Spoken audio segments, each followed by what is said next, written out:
You spent years asking, why me? You look at your painful life, the isolation, the endless failures, and you believe that it's a sign that you're insignificant, that you're falling behind. But you have it backwards. The pain isn't a sign of your insignificance, it is the evidence of your assignment.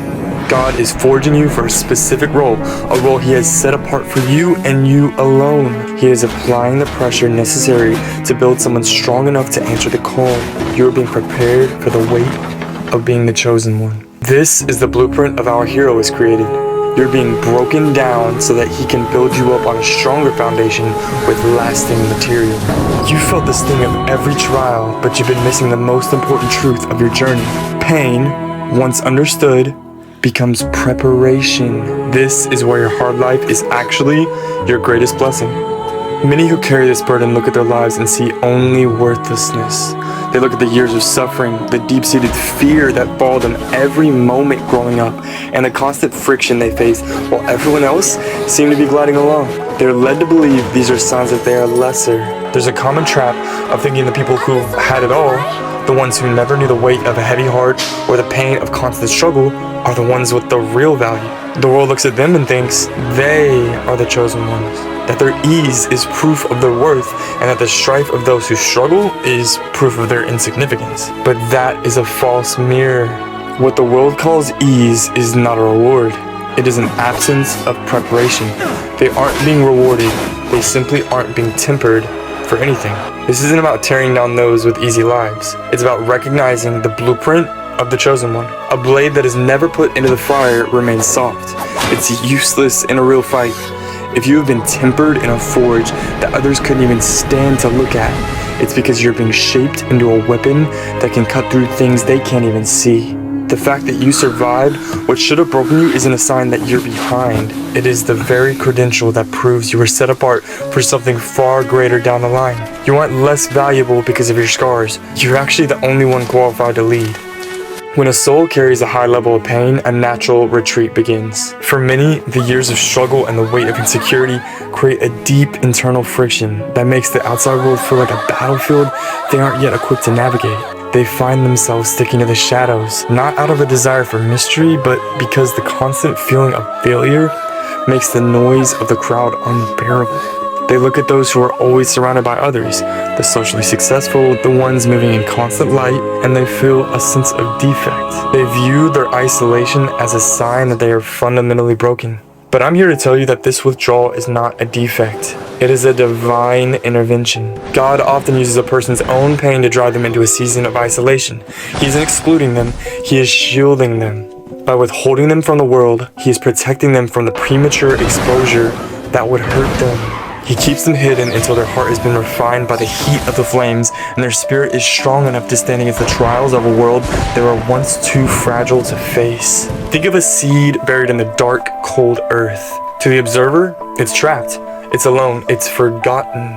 But the dirt is the very thing keeping that seed safe while it undergoes the silent, violent work of building its foundation. We wait for the bloom, but God is focused on the roots. Long before you see evidence of growth above ground, the seed is pushing deep, deep down, anchoring itself so that it can never be moved.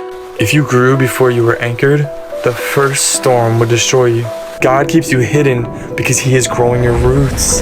He is ensuring that when you finally emerge, you are grounded by a history of pain that makes you unshakable. There is a paralyzing opposing force that seeks to stop the chosen one before they even begin. The fear of failure. Many spend their lives replaying past mistakes, allowing the memory of embarrassment to leave scars on their hearts. They stay frozen, trapped in a version of themselves that should no longer exist, terrified that another fall will prove their insignificance. And the entire time, a voice in their head keeps whispering a devastating lie. You failed, so it's over. But this is a fundamental misunderstanding of the blueprint, and that voice is not a herald of truth. It is a predator taking full advantage of a distorted perspective. Failure was never meant to define you. It is the mechanism of growth. We were designed to fail over and over and over again as we learn to navigate this life. Just as a baby must fall 1,000 times before they can walk, the chosen one must endure 1,000 failures before they can lead.